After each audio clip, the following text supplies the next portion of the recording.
And welcome to the Writer's Life, the place where you get the sights, sounds, smells, tastes of my particular writer's life, and where you get the truth about the writer's life. So, subscribe if you haven't already.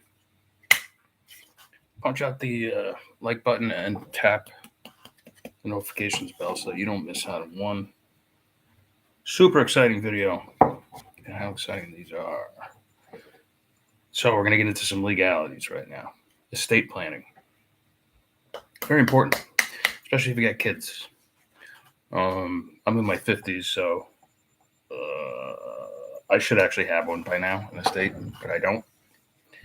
But I'm working on it. Um, Especially because I'm going to be leaving if all goes well. I'm liable to get hit by a bus after this. But if all goes well, I'm going to leave probably around 300, anywhere from 300 to 500 intellectual properties for my surviving children to make money from when I'm gone, and their children and their children. And then I think, assuming I live to say 75 to 80, around there, um, and your copyright lasts another 70 years, like from the day you die, you got another 70 years where you own it. And then whoever's alive 70 years from that point on, will have to renew the copyright. Easy peasy, lemon squeezy. I think. I don't know. I've never done it before. I'm the first writer in the family, so I'll be setting the precedent. In fact, I was the first male in the family to go to college and the first male to get a master's degree, I guess. How interesting. Um, my father actually got as an aside, my father actually got like a full boat, full ride to like some really good colleges back in the early 50s, but he couldn't do it because back then he got married like at 19 and he had a kid at like 20 and like he had to work. So anyway, but I digress. So,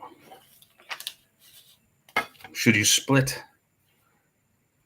or should I even should one split their estate evenly among their children?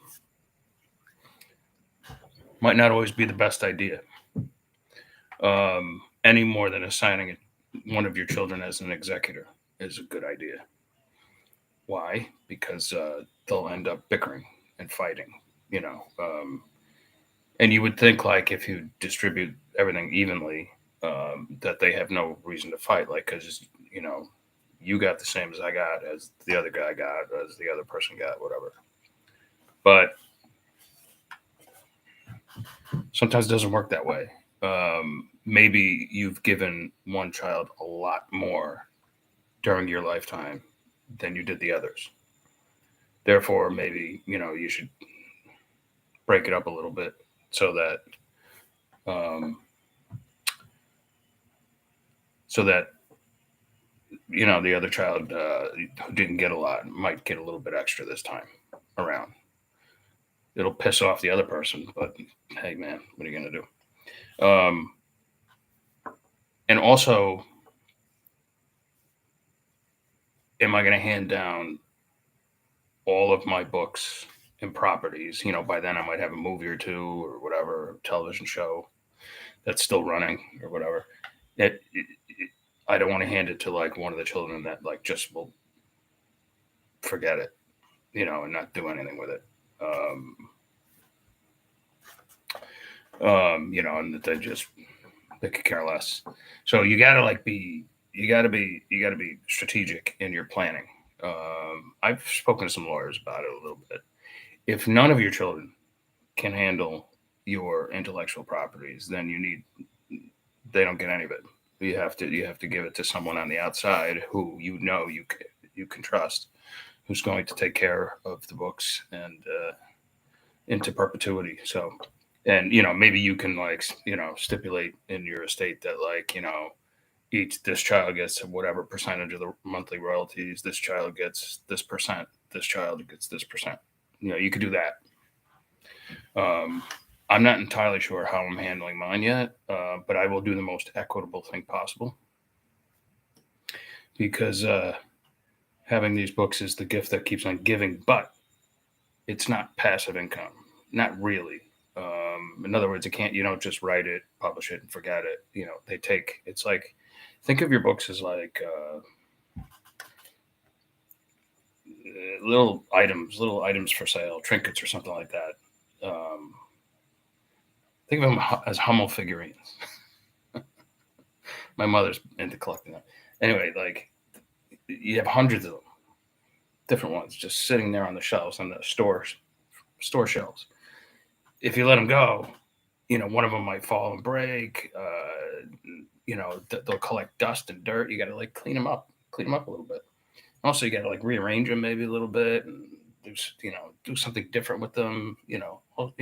Maybe maybe take 3 or 4 of them and add them to a brand new collection, say in 50 years or whatever. Just you got to keep working it a little bit. And you need if any of your children are not prepared to do that, then you got to find somebody who is. Does that make sense? I know it's a dry topic, but but planning your estate is an emotional one, especially for somebody who's at my age, where like I don't know how many summers I'm going to have left or anything like that. Could be 10, could be 20, could be 30. I don't know, but no one does. But it's something that has to be done. It has to be done soon. So anyway, that's what I'm getting at. I don't have a microphone for this one because my son's been using it. So I hope the sound is coming out okay. Anyway, it's the end of the summer. Speaking of summers, I hope you had a great one, and I hope you're looking forward to the fall. Fall is my favorite time of year. That and winter. I like the cold. All right, you guys. I hope to get to you guys tomorrow. If not, I'll see you on Monday. Ciao, ciao.